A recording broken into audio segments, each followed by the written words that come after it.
मुझे ना पता था कि प्यार का दर्द इतना होगा। अरे मुझे ना पता था कि प्यार का दर्द इतना होगा। इस टूटे हुए दिल को क्या पता कब क्या होगा। तन्हाई जब मुकद्दर में लिखी है तो क्या शिकायत अपनों और बेगानों से। तन्हाई जब मुकद्दर में लिखी है तो क्या शिकायत अपनों और बेगानों से। हम मिट गए जिनकी चाहत में, अरे हम मिट गए जिनकी चाहत में।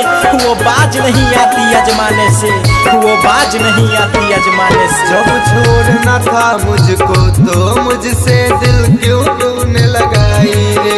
जब छोड़ना था मुझको तो मुझसे दिल क्यों तूने लगाई रे। जा जा रे हर जाई हो,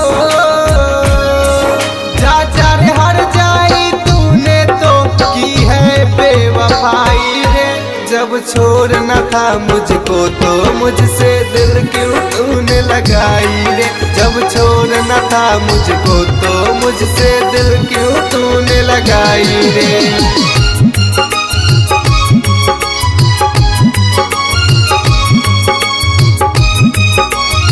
किसी पत्थर में मूरत है कोई पत्थर की मूरत है। किसी पत्थर में मूरत है कोई पत्थर की मूरत है। लो हमें देख ले ये दुनिया जो इतनी खूबसूरत है।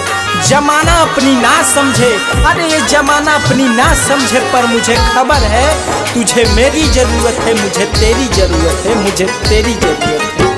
अखियों से नींद गई चैन गया दिल से। याद करो वो दिन मिलते थे मुश्किल से।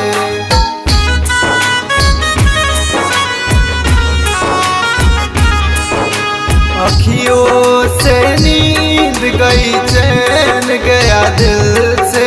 याद करो वो दिन मिलते थे मुश्किल से। तू जा रही है हो, तू जा रही है तो फिर मेरे पास क्यों आई रे।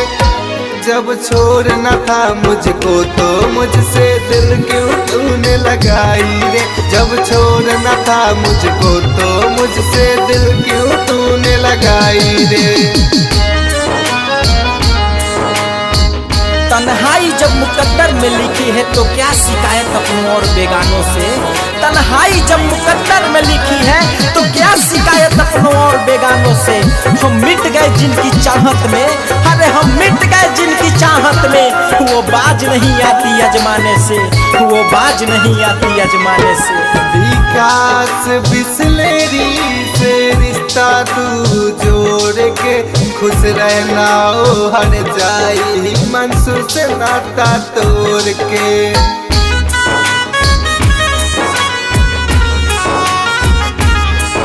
विकास बिसलेरी से रिश्ता तू जोड़ के खुश रहना ओ हर जाई मंसूर से नाता तोड़ के। तेरे लिए हो, तेरे लिए बर्बाद हुआ अब मेरा पढ़ाई रे। जब छोड़ना था मुझको तो मुझसे दिल क्यों तूने लगाई रे।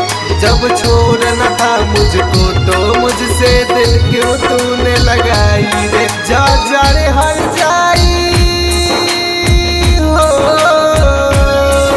जा जा रे हर जाई तूने तो की है बेवफाई रे।